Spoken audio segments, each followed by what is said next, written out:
Hey guys, so today I want to compare the Galaxy S5 versus the Galaxy Note 2. So to start off here, we do have a 5.5-inch display on the Galaxy Note 2. And this was actually one of my main smartphones for around a year, I think, maybe even a little bit more actually. It was a nice device. I stopped using it because it got a little bit too slow when I had a lot of pictures on it and such. But still a very nice device here with a S Pen you can take out here and have fun with.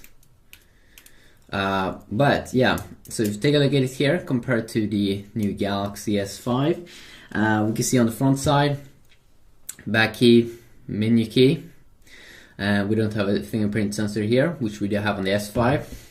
The S5 5.1 inch compared to last 4-inch smaller, has a fingerprint scanner, which I'm going to take a look at, a back key, and a multitasking button instead of a menu key.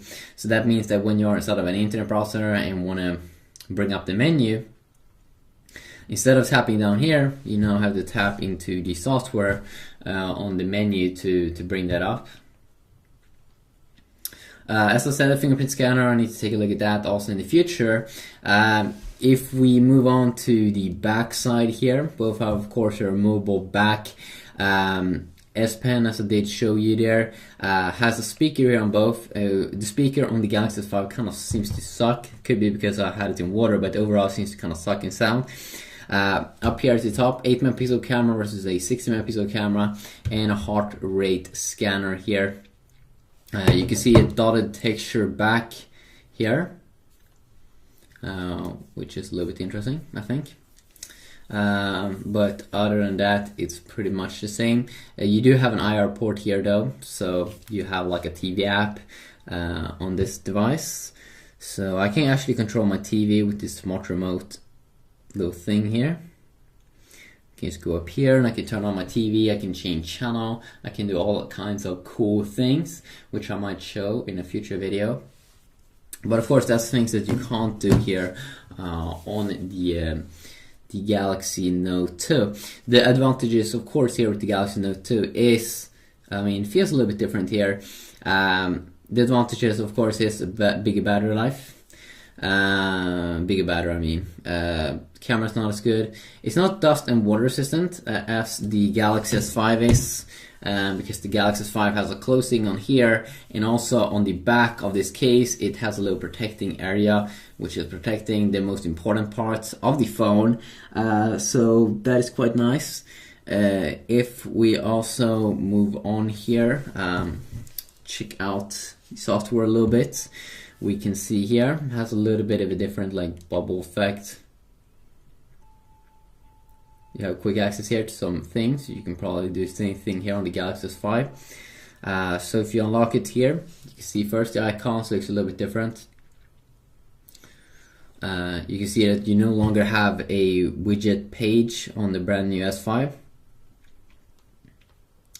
And you don't have like a quick download page here on downloaded apps. You do probably can tap up here and go to downloaded apps. There we go, and it works. And yeah, that is pretty nice actually. A big difference here, of course, we can also check out the boot down. You can see here how the UI has been changed. It's a little bit more slim, a little bit more laid back in the colors, a little bit more rounded icons than before. You can see the area on the sides and everything looks a little bit more nice. I think on the S5 looks a little bit more clean. When we go down here, we can see we also have a quick access here to Quick Connect and S Finder. Quick Connect seems to be doing, yeah, you can quickly connect to TV, a PC, or maybe a person. You also have the option here, S Finder, so you can quickly search for something on your phone. And you can also speak it to the phone, probably using S-Voice or something. And then you can see here all these toggles are still kind of the same here. Quick access, as you can see, pretty nice. And you can also there see the new design. I mean, there is a big design change. And I personally love it. I couldn't love it more, especially when you go into the settings area here. So you can see it, instead of being a tabbed system, it is now, you can scroll down and you can see more stuff quicker. I mean, up here you can see 1, 2, 3, 1, 2, 3, 4, like 12 different things you can change. 1, 2, 3, 4, 5, 6, 7, 8, almost like twice the amount of things you can change. So quicker access there. But you can also bring up the list view if you want that. 1, 2, 3, 4, 5, 6, 7, 8, 9, and then you see a little bit less. And you can also have a quick search there if you quickly want to search for something like setting or something. So that could definitely be quite of a nice little thing. You do have some new options up here that you don't get on the Galaxy Note 2, and one of them is like a toolbox. Basically, this little toolbox, you can bring it around and you can open it up, and you can have access to some quick apps.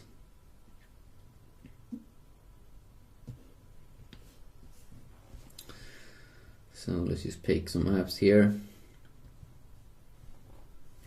So now when you tap on it, you have quick access to like 5 different apps. I think that's like the maximum you can have. And the cool thing with this overlay is that if you don't use it for a while, it will fade a little bit, but it always will be there. Even when you open up an app, let's say GTA San Andreas, you will be able to see it.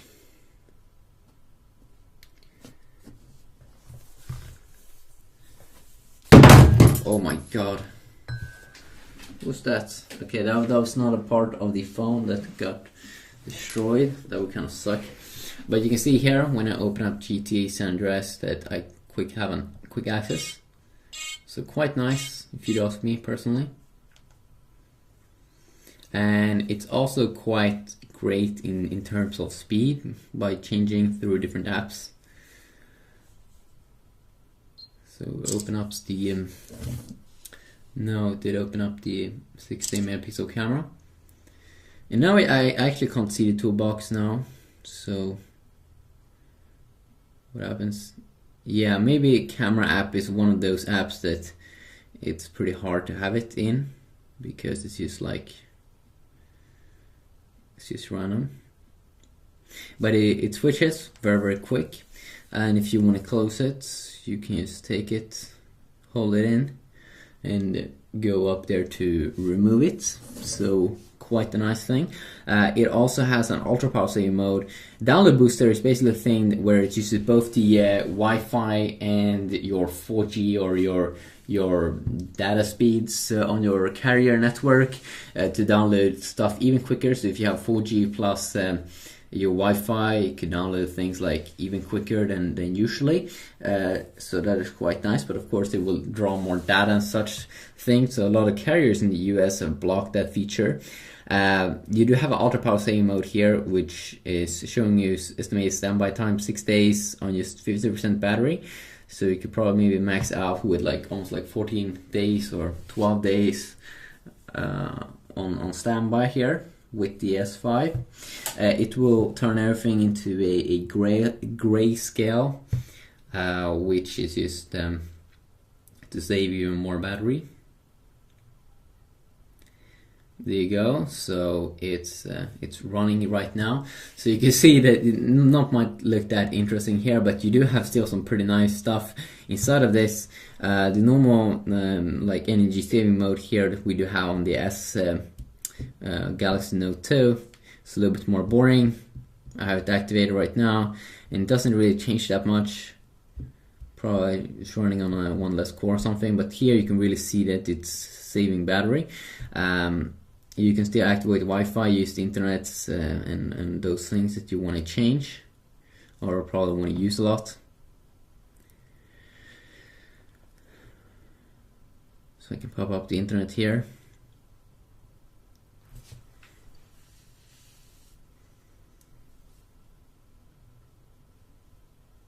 You can see my camera probably doesn't enjoy when the brightness is a little bit lower, So you can change the brightness, sound, and some other things.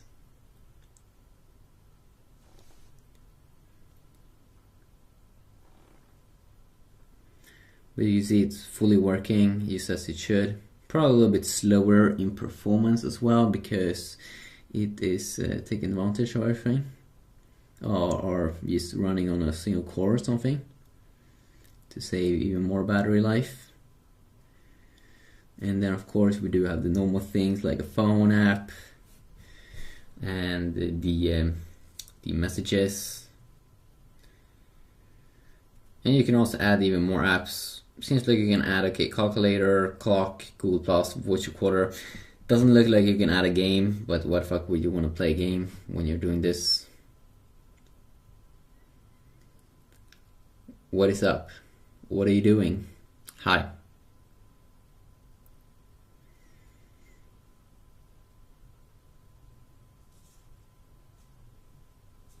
What is up? What are you doing? Hi. So you can see it works. You can also do some settings there in that little app. You do have Google Plus, pretty fun that you can have access to that. Of course, by able to have the internet browser, you'll be able to do a lot of cool things. But you can see here, you can set your alarm, world clock, stopwatch. Oh, they have a nice new animation I can see right now, which I actually never seen before. Quite nice. And then when you want to go back, you can just disable it. I like it how they have a big focus here on how much battery you have and the estimated standby time. That can definitely be some things that you want to have some quick access to be able to view it. You can see it takes a few seconds there before it returns to the normal state here. So I probably will do more videos with these devices. Definitely let me know if you are interested in more stuff about these. So yeah, peace out.